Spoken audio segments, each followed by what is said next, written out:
তাহলে আমরা যারা বাচিক শিল্পী হতে চাইছি,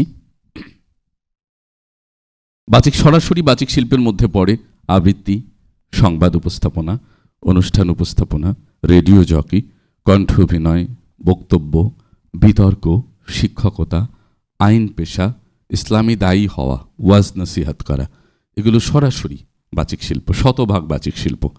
একজন আইনজীবী এটি শুধু পেশা না, এটি শিল্প। ভালো একজন আইনজীবী, ধরেন এই কোর্টে যারা যাওয়া আসা করবেন দেখবেন একজন ব্যারিস্টার বিদেশ থেকে পড়াশোনা করে এসছে কিন্তু মামলা পায় না। একজন লোকাল আইনজীবী, তার টেবিলে মামলা অগাধ। এটার পেছনে বড় কারণ হচ্ছে শুধু আইনের ধারা না।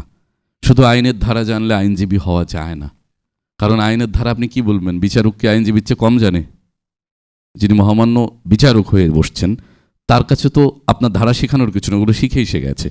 আপনাকে প্রেজেন্ট করতে হবে যে আপনার আসামি সত্যি সত্যিই নির্দোষ, তাকে অকারণ ফাঁসানো হয়েছে, তাকে নাজেহাল করা হয়েছে, তার অর্থ, পরিবার এবং সামগ্রিক ক্ষতির জন্য এটি করা হয়েছে। এই সমস্ত গল্প উপস্থাপন করার পরে সবার শেষে বলতে হবে, মহামান্য আদালতের কাছে আমার আর্জি, আমার পেশ, আমার আসামির উপর অবিচার হয়েছে, অন্যায় হয়েছে, অতএব আমি 38-এর গ নম্বর ধারা অনুযায়ী আমার আসামির বেকসুর খালাস প্রার্থনা করছি। Thank you my lord. তাই না? আইনের ধারা সবার শেষে, খেয়াল করবেন। সিনেমা দেখবেন আজকে গিয়ে, অথবা যারা কোর্টে গিয়েছেন খেয়াল করবেন, অর্থাৎ আইনের যে শিক্ষাটুকু সেটির ব্যবহার সবার পরে। তার আগে কিন্তু 15 মিনিট তিনি কথা বলছেন তার আসামির পক্ষে, কেন আসামিকে হয়রানি করা হয়েছে সেটা কিন্তু প্রেজেন্টেশন, সেটি বাচিক শিল্প। আমাদের পুরো শিক্ষা জীবনে 2-1 শিক্ষকের নাম, চেহারা এখনো মাথায় ভাসে, যাকে আমরা আরও 15 বছর আগ থেকে দেখি না, হয়তো দেখা হয় না। কেন ভাসে জানেন? উনি বাচিক শিল্পী। 1-2 শিক্ষকের ক্লাস 1 ঘন্টা যে কিভাবে চলে যেত আমরা জানতাম না। আবার কোনো কোনো শিক্ষকের 45 মিনিট 45 বছরের মতো মনে হতো। এত যন্ত্রণা, এত কষ্ট। এবং এইখানে সাবজেক্ট কঠিন সহজের কোনো ব্যাপার নেই। আমি অনেক শিক্ষককে দেখেছি সবচেয়ে কঠিন সাবজেক্টটা কি আনন্দ নিয়ে পড়াচ্ছে, এবং সবচেয়ে অমনোযোগী ছেলেটাও তার সাথে অনেক কমিউনিকেটিভ, তার সাথে যোগাযোগ করছে। পক্ষান্তরে অনেক মনোযোগী ছাত্রও ক্লাস দুর্বল হওয়ার কারণে, সেটি শিল্পমান উত্তীর্ণ না হওয়ার কারণে পড়তে পারে না, পড়তে চায় না। পরে গিয়ে তার হাউস টিউটরের কাছ থেকে বুঝে নিতে হয় এবং সেটা করতে হয়। এটার কারণ হচ্ছে বাচিক শিল্প, আর কিচ্ছু না। শুধু এই মঞ্চ টেলিভিশন বাদেও প্রচুর বাচিক শিল্পী আমাদের চারিপাশে আছে। আমি অনেক রিক্সাওয়ালাকে বাচিক শিল্পী দেখেছি। আমি নিউ মার্কেটের অনেক কাপড়ের দোকানদারকে বাচিক শিল্পী দেখেছি।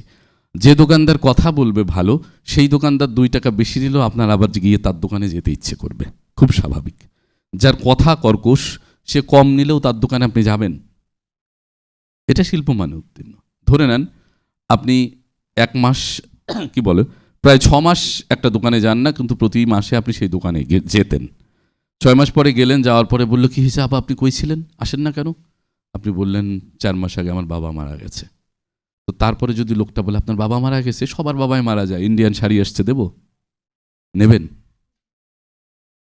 বাবারা কি কেউ থাকে? আমার বাবা মারা গেছে আরো 16 বছর আগে। উনি বললো নেবেন না, কিন্তু কোনোভাবেই নেবেন না। বাচিক শিল্পী হলে ওই বেদনার সাথে থাকে, একত্র হতে হবে। ওই ব্যবসাটাও করতে গেলে আহা, আঙ্কেলের কী হয়েছিল, কত বয়স, আপনারা কয় ভাই বোন, স্বাভাবিক প্রসঙ্গ আছে না জানতে, যদি তার সাথে আন্তরিকতা থাকে। তাহলে এই প্রসঙ্গ জানার পরে যদি তারপরে সে জিজ্ঞেস করবে নতুন কি আসছে, এরপরে যদি এই আন্তরিকতা হয়, তারপরে আপনার সাথে দাম দর অনেক কমে যাবে।